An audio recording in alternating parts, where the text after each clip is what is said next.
pre, may pera ka pa dyan?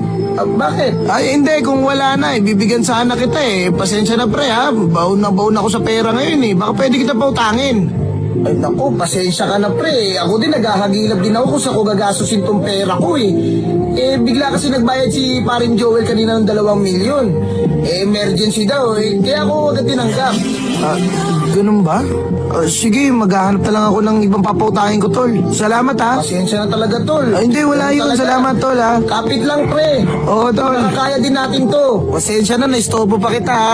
Maghanap na lang ako sa iba, tol. Tol, sa iba na lang tol. Pasensya na talaga. Oo, Pasensya tol, na wala talaga. yun. Marami rin akong pera eh. Oo nga, ako rin. Ang Pasensya problema na, tol, ha. Sa iba na lang. Oo, Salamat, sige, salamat. tol. God bless. Ingat, Ingat. tol, ingat. Hirap talaga pag mayaman.